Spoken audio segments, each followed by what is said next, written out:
Салам менен кадырлуу досторум, силер менен мен Капар Момуналиев, кайрадан кыргыз тили сабагы. Биз буга чейин сабаттуу жазуу сабагын баштаганбыз. Бул үчүнчүсү. Ал эми биринчи жана экинчисин төмөндөгү шилтемелер аркылуу көрсөңүздөр болот. Даяр болсоңуздар, биз баштайбыз. Эми биз буга чейин айтканбыз, биздин көптөгөн орфографиядагы, туура жазуудагы, жаңылышып жазуудагы кетирген каталарыбыздын басымдуу бөлүгү сөз ичиндеги тыбыштардын түшүрүлүп жазылып калуусу, кошулбай калуусу. Мына бүгүн ошолордун бири катары бүгүнкү биздин сабагыбыздын баш каарманы, негизги каарманы жана ошондой эле көп учурда биз түшүрүп жазып койгон Т тыбышы же Т тамгасы болуп саналат. Мисалы, аны тактап, ачыктап, качан жаңылабыз, канткени жаңылабыз жана эмне үчүн жаңылабыз? Эми аны канткенде туура жазсак болот деген сыяктуу суроолор тактап алуу үчүн төмөнкү бир нече мисалдарга кайрылалы. Биринчи сүйлөм. Кантта бир туугандары жашайт. Кантта бир туугандары жашайт. Экинчи сүйлөм. Апасынын маанайы абдан шаттуу эле. Үчүнчү сүйлөм. Таң атпай тоого кетти. Төртүнчү сүйлөм. Аттын ээрин жерге койду. Төрт сүйлөм берилди. Эми мындагы айрым бир өзгөчөлүктөрдү байкоо үчүн ушуларга параллель маанилери жакын болгон башка дагы бир сүйлөмдөрдүн тобун коебуз. Анда кеттик. Токмокто бир туугандары жашайт. Апасынын көздөрү жаштуу эле. Таң атпай тоодон келди жана уйдун жибин жерге койду. Биринчи топ жана экинчи топ турат. Булар мааниси жагынан дээрлик бири-биринен көп деле айырмаланбайт. Сүйлөмдүн түзүлүшү боюнча, алардын берген мааниси боюнча баары дээрлик окшош болгону айрым гана сөздөр алмаштырылды. Эми буларды бири менен экинчисин салыштырабыз. Биринчи сүйлөм. Кантта бир туугандар жашайт. Экинчи сүйлөм. Токмокто бир туугандар жашайт. Эми биз үчүн бул жердеги эң башка сөз, негизги сөз бул албетте биринчи сүйлөмдөгү кант деген сөз. Кант деген эмне экендигин билебиз. Бул жерде Кыргызстандын Кант деген шаары тууралуу сөз болууда. Кант шаары. Демек, Кант шаарында анын бир туугандары жашайт. Ал эми экинчи сүйлөмдөгү дал эле ушундай сүйлөм бул Токмок. Токмок.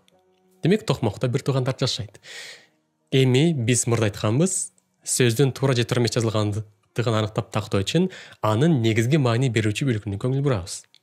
Токмокто бир туугандар жашайт дегенде сөздүн негизги маани берүүчү бөлүгү бул Токмок.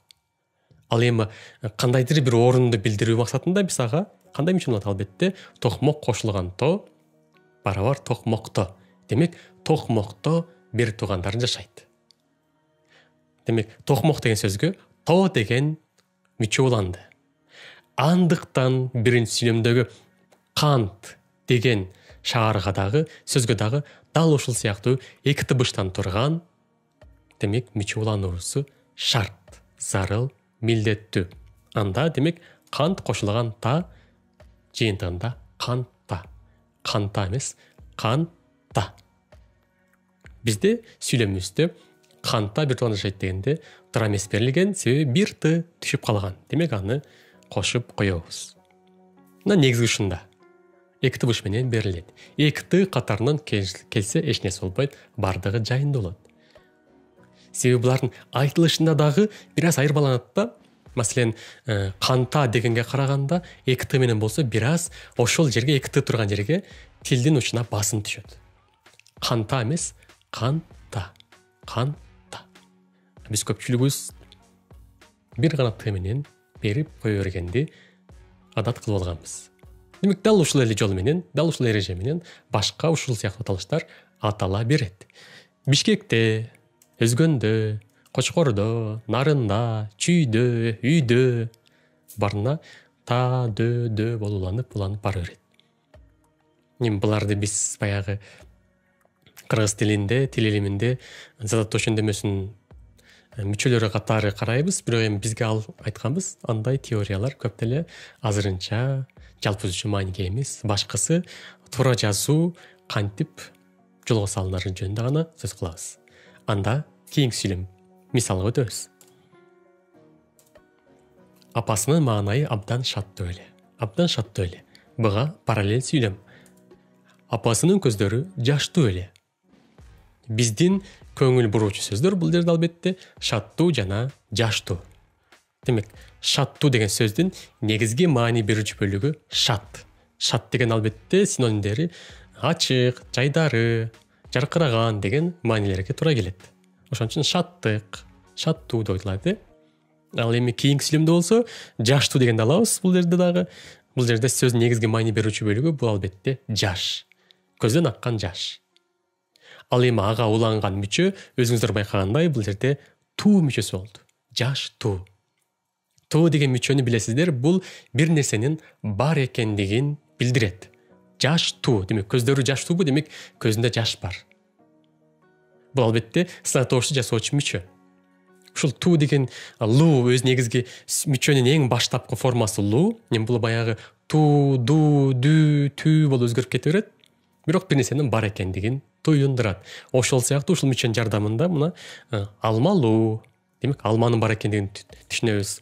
Акылдуу, адамда акыл деңгээлинин жогору экендигин түшүнөбүз. Анан билимдүү, анын билими бар, көп нерсени окугандыгын түшүнөбүз. Дал ошол сыяктуу эле биринчи сүйлөмдө дагы шаттуу дегенде дагы мынакей шат деген сөздүн бар экендигин туюндуруучу уу деген мүчө эмес, демек туу деген мүчө туура болуп саналат. Шаттуу. Шаттуу эмес, шаттуу. Айтылганда дагы биринчи сыяктуу эле кантта деген сыяктуу шаттуу болуп уланып олтурат. Андыктан бизде бир т түшүрүлүп айтылып калган. Бардыгы ушинтип улана берет. Шаттуу, таттуу, даамдуу жана башка. Кийинки мисал. Таң атпай тоого кетти. Ага параллель сүйлөм. Таң атпай тоодан келди. Биз бул жерден көңүл буруучу сөздөр албетте биринчисинде кетти деген сөз, экинчисинде келди деген сөз. Кетти деген сөздүн маани берүүчү негизги бөлүгү кет, ал эми келди деген сөздүн маани берүүчү негизги бөлүгү кел. Экөөнүн дээрлик мааниси бири-бирине карама-каршы келген болбосо, түзүлүшү, курулушу бирдей. Андыктан өзүңүздөр байкагандай, сөздүн маани берүүчү негизги бөлүгү кел болуп, ага жыйынтыгында ди деген мүчө уланды дагы келди болду. Кыймыл аракет бүттү, ишке ашты. Келди. Демек, ди деген мүчө уланды. Келди. Дал ошондой эле кет деген сөзгө дагы дал ошондой ти деген мүчө уланыш керек. Кетти эмес, кетти. Мында дагы кыймыл аракет толук ишке ашты. Эгер кетти болсо анда бул жерде сөздүн маани берүүчү бөлүгүндө и деген гана мүчө уланып калыш керек эле, бирок анда такыр туура эмес болуп калат. Кетти, келди. Бул жерде эки т болгону туура болуп саналат. Дал ушул ди деген мүчө, д деген мүчө өзү негизи бир нече формада өзгөрөт да. Ди, т, ти, д, ду, түү болуп өзгөрүп кете берет. Эми ал бизге анчейин көп мааниге эмес болгону тактап билип алсак болду. Демек ушинтип ти, д, ти, түү болуп олтуруп бир нече сөздөр улам баягы өзгөрүлүп кыймыл аракет ишке аша берет. Ошол сыяктуу эле мынакей жетти. Ат плюс т, атты. Жат плюс т, жатты. Бул жерде атты дегенде бул жаныбар жөнүндө эмес, кыймыл аракет мылтык менен атты дегенди кабыл алып түшүнөбүз. Анда кийинки мисалга өтөбүз. Кийинкиси аттын эрин жерге койду. Ушуга катарлаш эле сүйлөм уйдун жибин жерге койду. Бул жерде бизге керектүү сөздөр албетте биринчисинде ат, экинчисинде уй. Уй деген сөзгө дун деген мүчө уланганын байкадык. Уй кошулган дун, уйдун жиби. Андыктан биринчи сүйлөмдөгү ат деген сөзгө дагы ушуга окшош мүчө уланышы керек. Ат кошулган ын эмес, ат кошулган албетте тын. Аттын. Ошондо туура болуп саналат. Уйдун, аттын. Бардык сөздөр дал ушундай негизде жасала берет. Маселен айталы, Англия кошулганнын, Англиянын борбору. Ата кошулганнын, атанын уулу. Кат кошулгандын, каттын жообу. Мынакей окшош бири-бирине. Тын, нын, нин, нун, дун болуп өзгөрүп кете берет. Албетте, бирок айрым учурлар болот. Айрым учурларда аттын эмес, каттын эмес атын, катын же атты эмес катты эмес аты каты болуп жазылат. Бирок анда сөздүн мааниси такыр башка өңүткө бурулуп кетет. Такыр башкача кызмат аткарып калат. Эгерде биз ошол аталган нерсенин кимдир бирөөгө тиешелүү экендигин, кимдир бирөөгө таандык экендигин, кимдир бирөөнүкү экендигин билдиргибиз келсе, анда ага Зататооштун таандык категориясынын мүчөсү бар. Таандык, үчүнчү жакка таандык категориясынын деген, С деген мүчөлөрү бар деп коебуз, бирок азырынча сиздер аны эстебей эле туруңуздар, жөн гана билип коюңуздар. Эгерде ошол аталган нерсе, түшүнүк, буюм, зат кимдир бирөөнүкү экендигин билдирсе, анда бир Т менен жазабыз. Мисалы, ат кошулган аты. Кат кошулган каты. Аты каты. Бул маселен айталы, Манас Баатырдын минген аты Аккула. Демек Аккула деген аты бул Манас Баатырга тиешелүү, Манас Баатырдыкы. Кийинки мисалда болсо, Майсалбектин каты ар бир жанды ойлондурат. Майсалбектин катты эмес, Майсалбектин каты. Кат Майсалбекке тиешелүү болгондугу үчүн бир Т менен гана берилет, ага деген мүчүланат.